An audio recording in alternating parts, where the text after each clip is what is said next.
La selva huele a humo, los pájaros de fuego van al destierro. Ya no es verde la selva, su cuerpo es azul sombrío. El arco iris ya no canta, los verdes del horizonte, los verdes del viento, los verdes del agua, los verdes del tiempo. El alma incompleta de la frase se congela en los labios del hada sollozante, criatura sobrenatural del mundo de lo invisible. Divina cautiva, corazón de selva, la muerte con ella es menos amarga, menos sin gloria, menos probable. En el cuerpo azul sombrío de la selva, la bestia inmunda de la desolación contiene su grito. Está enferma la divina perversa, osamenta de la tierra roja, del río negro, de la arboleda. No hay mirada ni lágrimas, solo un corazón tapiado de cruces. Las luces de las candilejas, luciérnagas lejanas, son testigos de que la selva ya no es la selva. Tenue queja de un pájaro abandonado que desapareció en el exilio. La selva ya no es la selva. La nada nunca fue nada, porque en el corazón de la bestia la utopía no existe.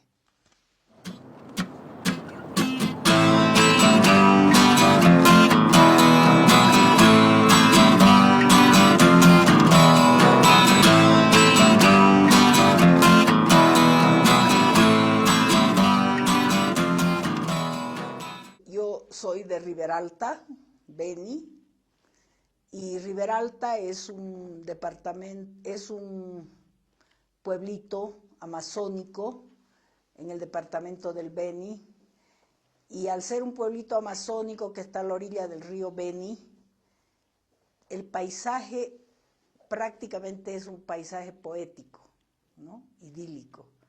Es difícil haber nacido en Riberalta y no ser poeta, por ejemplo, ¿no? Porque los atardeceres, la exuberancia de la vegetación, los ríos inmensos, son pues evocación de la grandeza del espíritu, ¿no? Y eso obviamente es lo que conmueve para escribir poesía. Por eso es que Riberalta es famoso por ser cuna de la intelectualidad beniana. Y cuando digo cuna de la intelectualidad, digo también cuna de los poetas benianos, ¿no?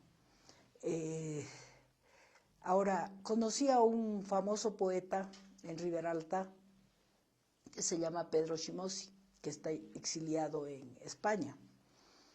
Y él fue el que prologó mi primer libro. Yo en realidad escribía más que nada porque me gustaba, ¿no?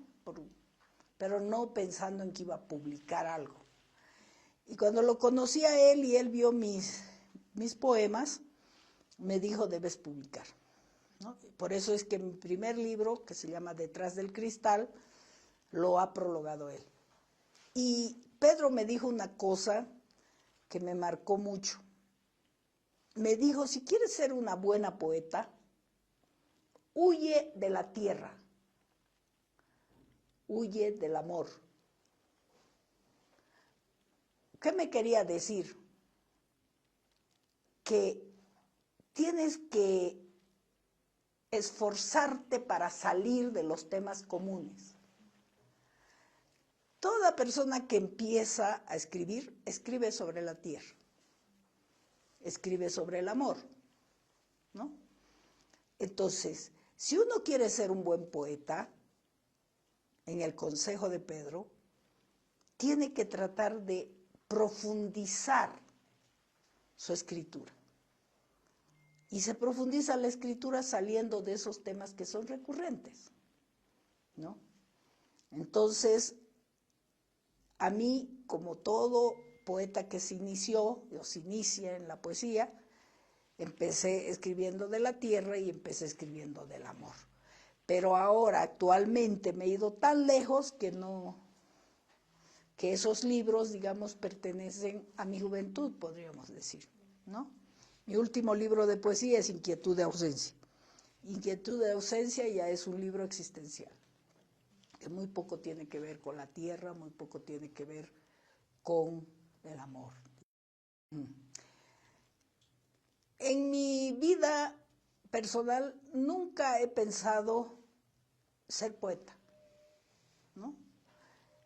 Yo soy comunicadora, mi profesión, la licenciatura es en Ciencias de la Comunicación, pero en realidad yo soy una persona académica. A mí me gusta mucho la academia. ¿Qué quiere decir eso? El arte del pensar, del pensamiento, la producción teórica. Entonces, mi formación posgradual tiene que ver con filosofía. Tengo una maestría en filosofía y ciencia política, tengo otra maestría en desarrollo rural, porque después de la comunicación me sobrecogió mucho la pobreza de este país, la pobreza de muchos grupos en condición de vulnerabilidad, y decidí estudiar por qué la pobreza. Y eso tiene que ver con lo rural, ¿no? Por eso mi maestría es en desarrollo rural.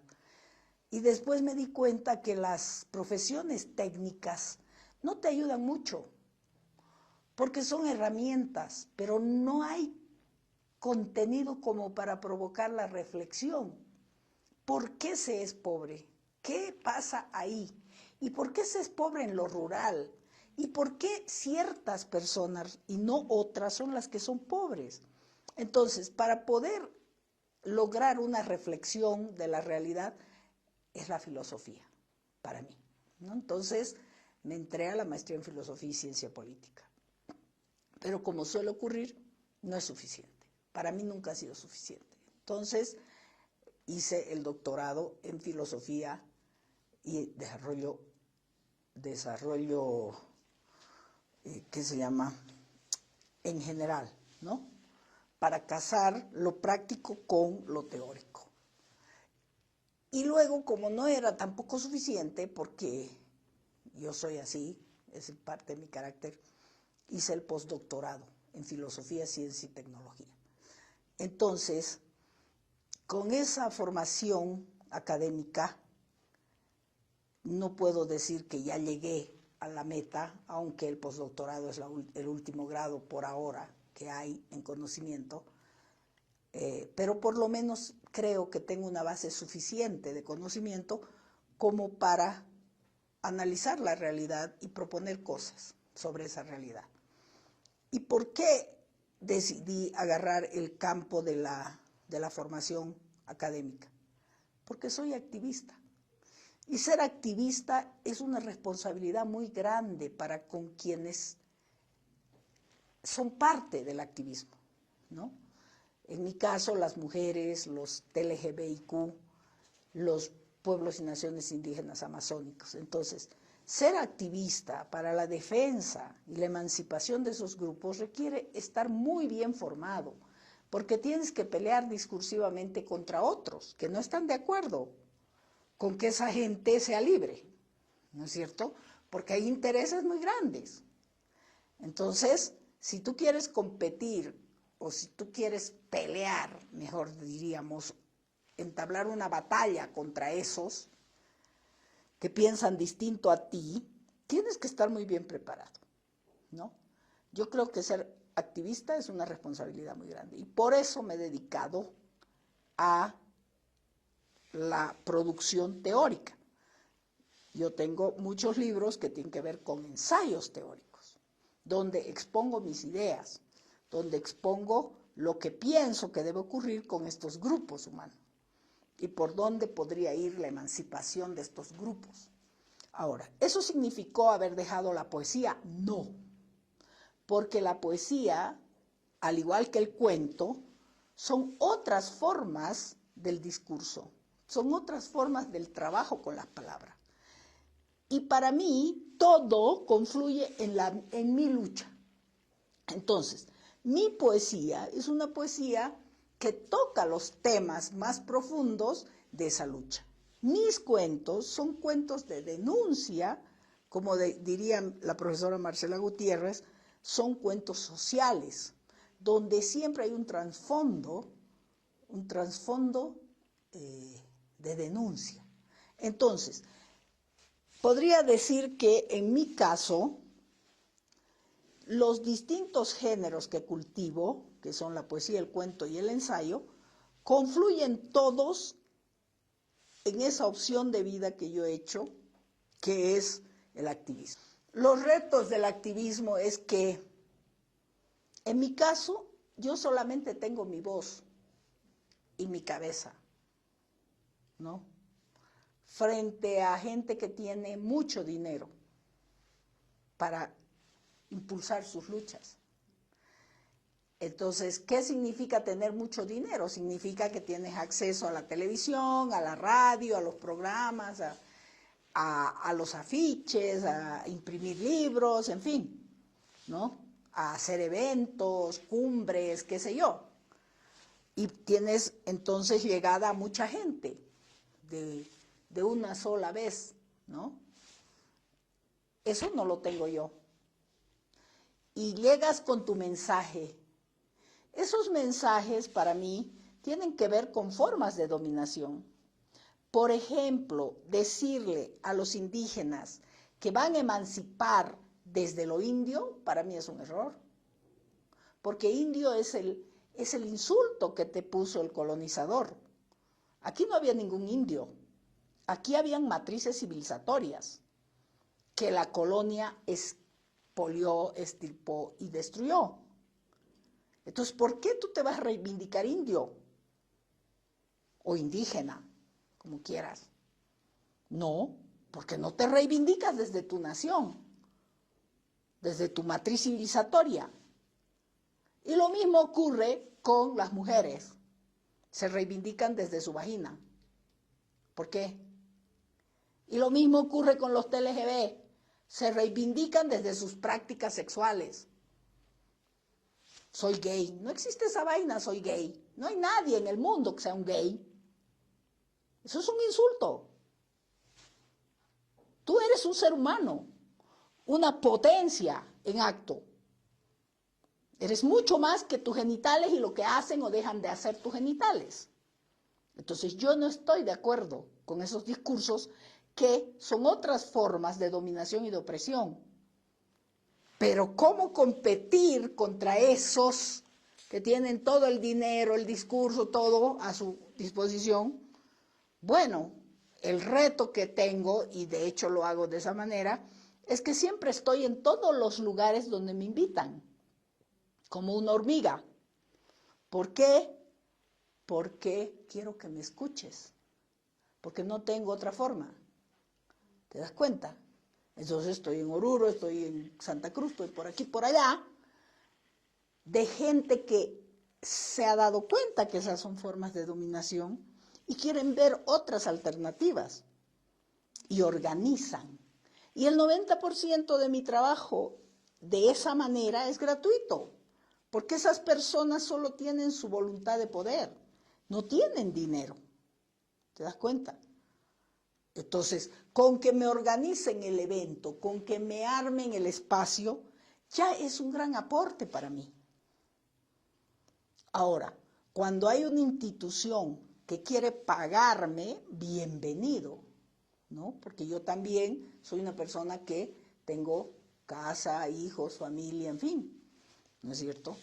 Entonces, el reto mayúsculo para mí es ese, que el 99% de las instituciones están interesadas en seguir sujetando a los sujetos a formas de dominación y de opresión.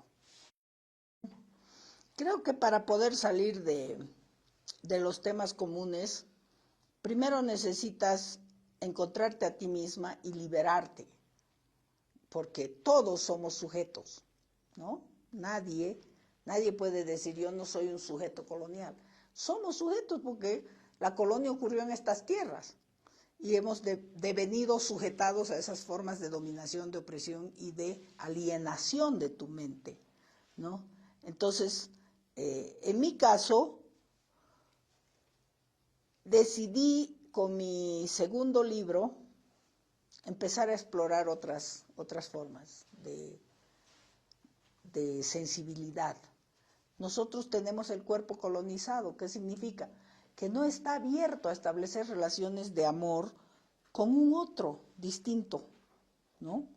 Porque tenemos muchos prejuicios, somos racistas, en el fondo somos machistas, homofóbicos, misóginos, un combo, ¿no?, de taras coloniales tenemos en el corazón, en la piel. Entonces, no podemos amar fácilmente, abrirnos a experimentar nuestros cuerpos. Estamos castrados. Entonces, en mi primer libro, que fue Detrás del Cristal, todavía estaba en esa onda de la tierra. Memorias de la piel seguía en esa onda de la tierra y del amor, ¿no? Y del amor heterocentrado, además, ¿no? Porque vengo de un pueblito como Ribera Alta, donde es impensable pensar que hubiera salido otra persona distinta. Pero ya hasta eso estaba yo en La Paz. Y en La Paz estaba ya en un proceso de formación personal y de experimentación y de exploración de mí misma. Entonces, mi tercer libro, y bueno, y eso también coincidió con que en mi trabajo que desarrollaba en Pucarani, porque estuve 10 años ahí trabajando en la Radio Chaca, he sido fundadora y directora durante 10 años de la Radio Chaca de Pucarani. Entonces, ahí conocí a una persona, a una mujer, ¿no?, que me acompañó en esos 10, 12 años que estuve ahí, viviendo en el altiplano. Y bueno, cuando uno tiene una relación con alguien, que es una relación profunda, y compartes proyectos de vida, y compartes ideales, utopías y sueños, por supuesto que van a ser el amor filial, pues el amor carnal también, ¿no? Y por supuesto que te vas a ir a la cama, ¿no es cierto? Porque no hay ninguna cosa que te lo impida, salvo que seas una prejuiciosa, ¿no? Y digas, yo soy hetero, por favor, nadie me diga que no soy hetero. Pero salvo eso, vas a terminar en la cama, así de simple. Y eso fue lo que me pasó a mí. Yo que me creía requete archimega, como todos, ¿no? Los heteros se creen archimega. Y ya tenía hijo y todo, me había casado, ¿sí? Fue la cosa más hermosa que me ocurrió en la vida, porque fue como que me tocaran con una varita mágica, ¿no? Así, ¡ting! Y de pronto tus ojos ven otra realidad, y de pronto tu cuerpo se abre a otras posibilidades, y de pronto el mundo tiene otros colores, otros matices, otras cosas que en tu vida te hubieses imaginado que ocurran. ¿Por qué? Porque la normalización, la castración tiene que ver con taparte los ojos, ponerte una masa en los poros que te impide sentir nada. Es alienante. Entonces, con esa experiencia, con esta chica, que además venía de Alemania y bueno, venía de otra realidad, mucho más yo nunca había escuchado el término lesbiana hasta ese día, ni homofobia, ni nada de eso, no sabía, o sea, prácticamente estaba en el mundo de Bobby. Entonces, fue para mí una experiencia, pero maravillosa en todos los sentidos. Me abrió a un mundo que jamás pensé que podía acceder, ¿no? Y obviamente, cuando uno está ante el asombro, por supuesto que vas a escribir, ¿no? Ojos del cuerpo, fue mi libro de esa época, y después Ninfa Queer, y después Afrodita Bizarra, ¿no?, que tienen que ver con estas pulsiones deseantes que están por fuera de la norma, que están por fuera de lo normal, ¿no? Y claro, cuando ya tienes esa otra dimensión, es fácil entrar a conocer quién diablo eres, ¿no? Porque hasta eso solo eres lo que te han dicho que vas a hacer. Pero una vez que rompes,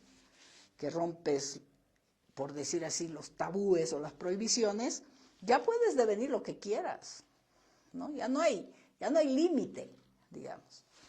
Y entonces mi escritura adquirió otra dimensión, otro sentido, ¿no? Ya la exploración de los versos, de las metáforas, obviamente ya estaban en otro lugar, ¿no? Eso. La poesía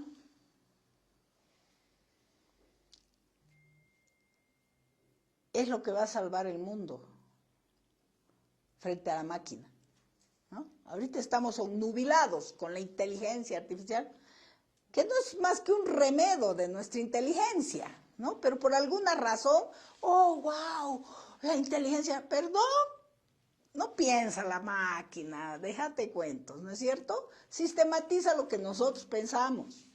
Entonces, pero nos quieren meter el cuento de que estamos en otra época, en otra dimensión, donde la máquina tiene una preponderancia muy fuerte.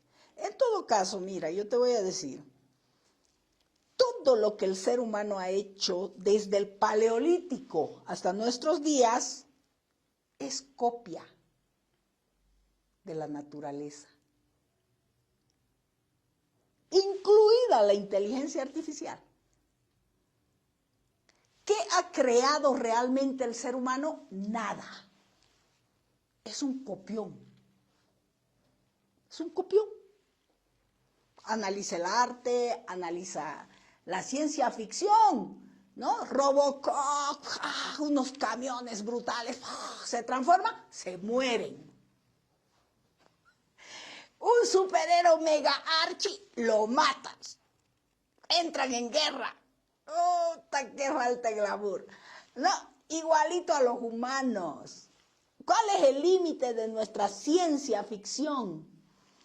¿Cuál es el límite de la creatividad humana? El humano.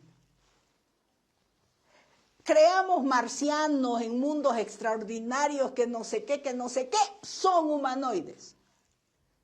Se enamoran, se pelean, odian.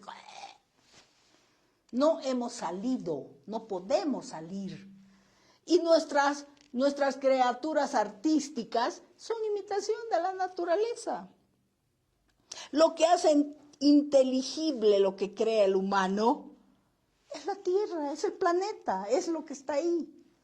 ¿Te das cuenta? No importa que lo lleves a Tanganica y que lo ubiques en el siglo 50,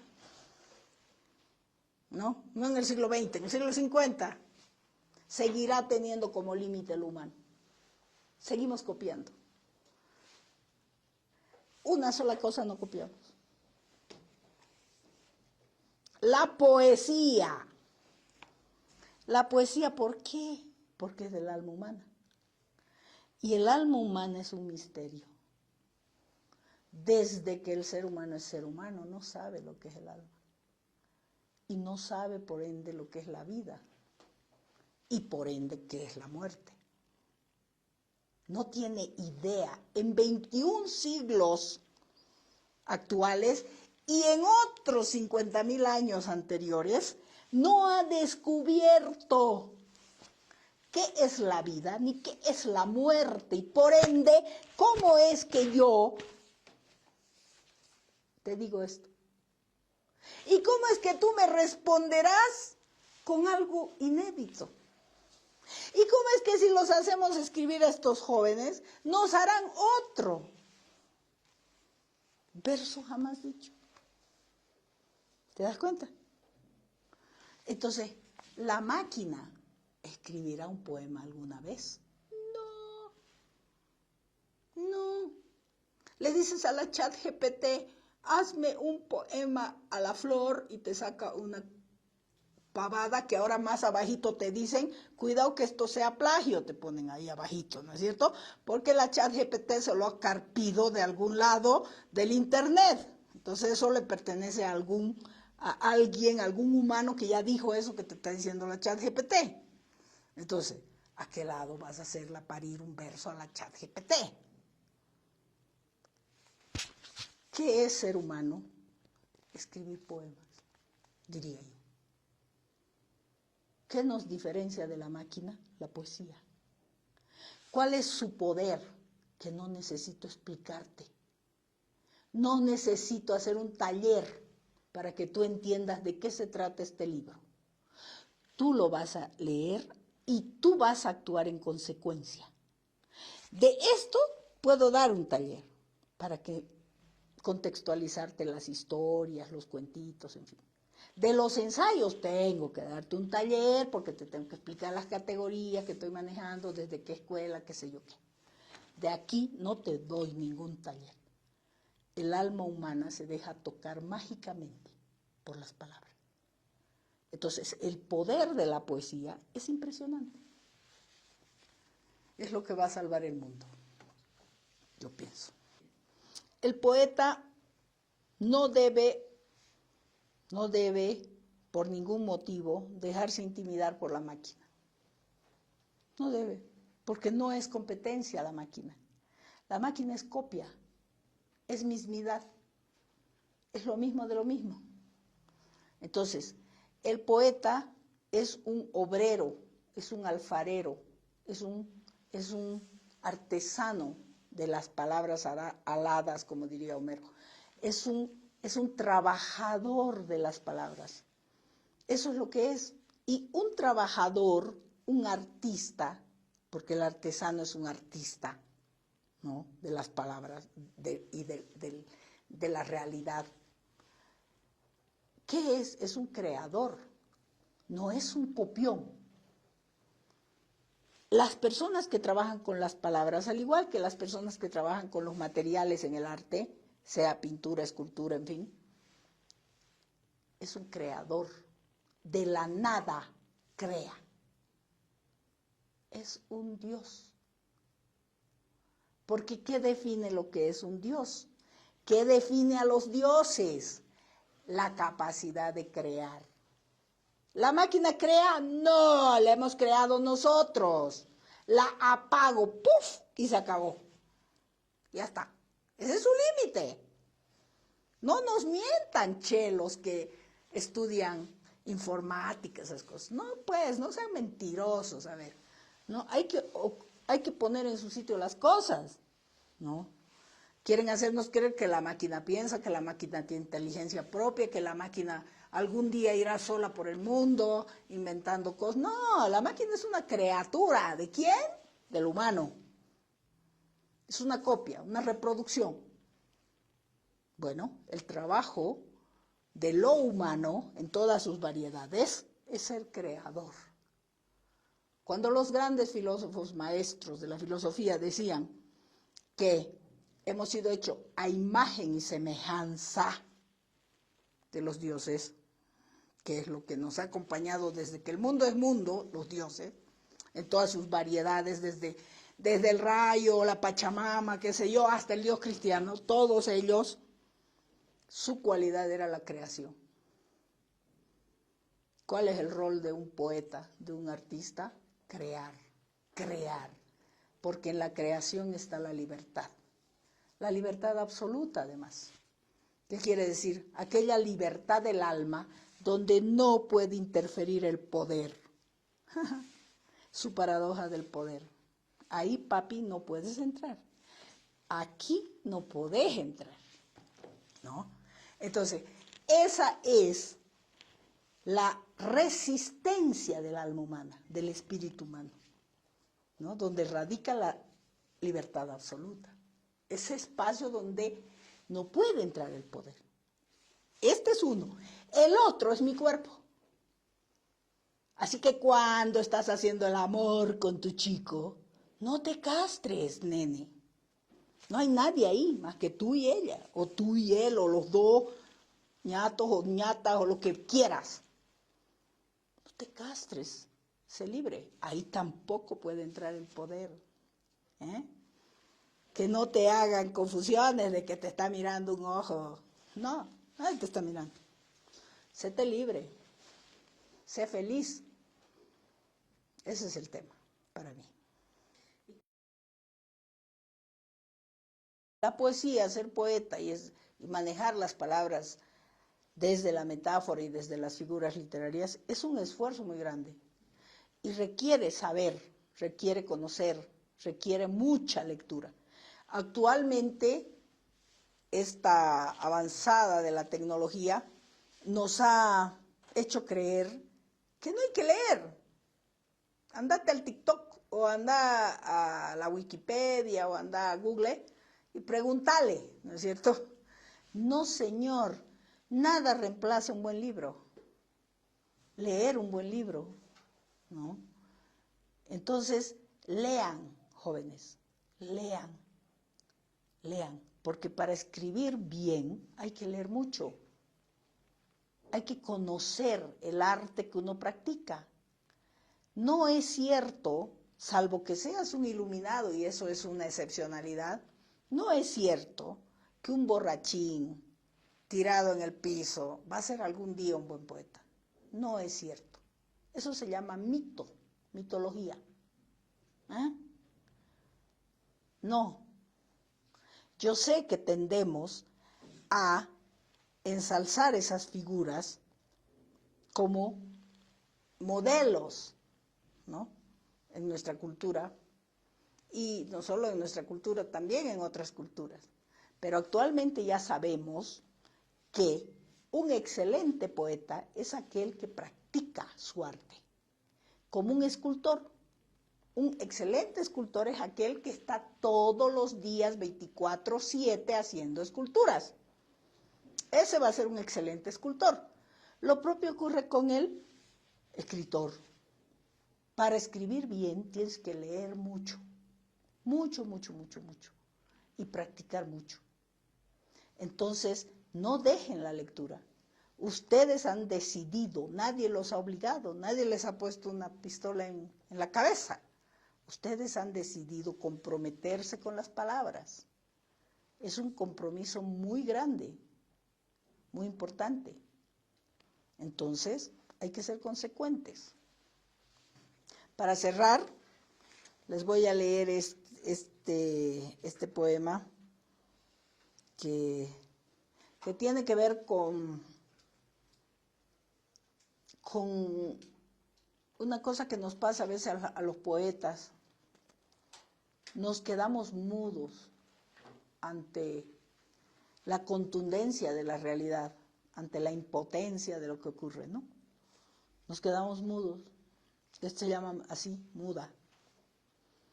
Ya no hablan de ti los pájaros verdes, hijos bastardos de tu sangre esmeralda. Mi ansiedad está muda. Los versos no me significan. La nada habitada de sí trepa por los muros de la tarde consumada. Pedazo de tiempo, no tiempo, las horas grises del horizonte. En tus ojos rígidos asoma la verdad presentida con su racimo de flores moradas. Entre el crepúsculo y la noche distingo tu abismo sin poder tocar tu humedad. En tu cárcel inmóvil, en tu sonoridad íntima, en tu vibración perpetua, la infatigable fuerza de la vida refugia su simiente de luz. El polvo de estrellas germina sus esculturas de imaginero y se aleja como marea, deja su huella allí donde nace y muere el murmullo de las tumbas, azulada superficie del ocaso.